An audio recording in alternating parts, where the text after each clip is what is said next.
All right, let's talk Steelers. Let's talk Steelers running backs. And this was a team that I think a lot of people had question marks about potentially being a home for one of the DeAndre Swift, Jonathan Taylor, J.K. Dobbins. Obviously, they didn't go that route. They did take a running back. They took where is he? I just had him up. Anthony McFarland. Nice. Booger Jr. Yeah, Booger from Maryland, a running back that both of us saw quite a bit of during his times with the Terrapins. Obviously, 2 years ago, absolutely destroyed Ohio State. So, is interesting name. Obviously, Benny Snell came on, but is James Conner just like completely getting written off right now and going to be a tremendous value as we start to think about 2020? Yeah, that's kind of the way it's seeming to me as the way it's going right now is that everybody's talking up Booger Jr. We saw Benny Snell get plenty of play last year. He seemed to do okay. Jalen Samuels, like, what is that guy? I mean, he's an H-back. He's not really a running back. Like, I don't even know what the hell position he plays. Yeah. As far as the best fit for the scheme that they want to run, like, it's just.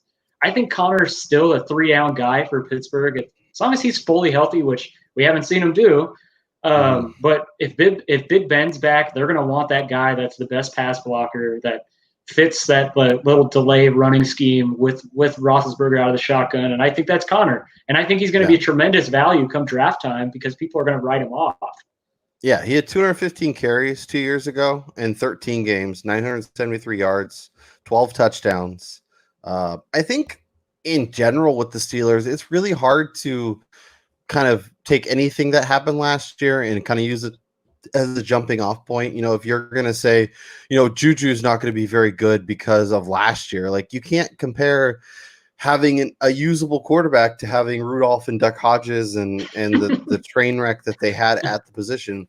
Even if it's Rudolph for the whole season, just having that consistency, having that reliability, and kind of building your offense to have one guy and then have that completely go out the window after a week.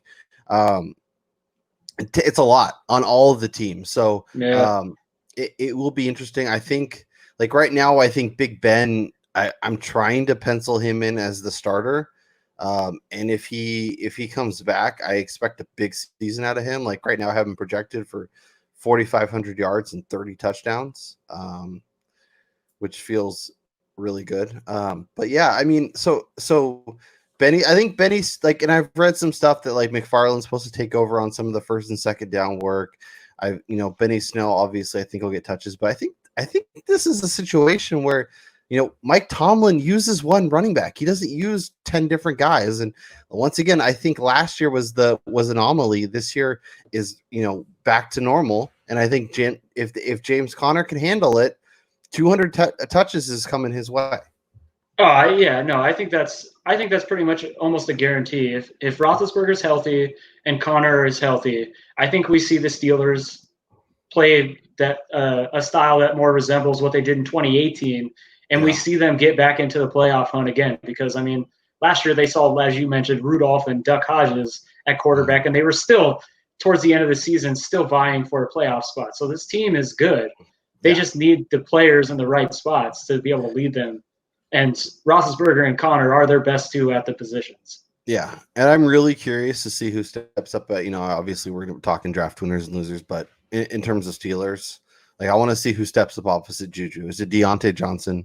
Is it James Washington? Is it a combination? I think there's going to be potential if Roethlisberger comes back and the offense returns to form for one of those guys to really take a step forward and be borderline wide receiver 2-3 type receiver this year. Right now I have Deontay Johnson as that guy, but as the off season kind of rolls along and we see what the offense may look like and how healthy Big Ben may be, we'll kind of see how that rolls. Welcome again to the Angle Pursuit podcast. If you're joining us live on YouTube, thank you for hanging out. Drop some questions in the chat. We're always down to any players you want us to hit on. Make sure we get in this conversation because There is a lot. We got some names, but if you have someone you want specifics on, let us know. Thank you for joining us. As always, we are on Spotify and iTunes and whatever. If you happen to miss the show, or you can go back to Yahoo or YouTube and check it out.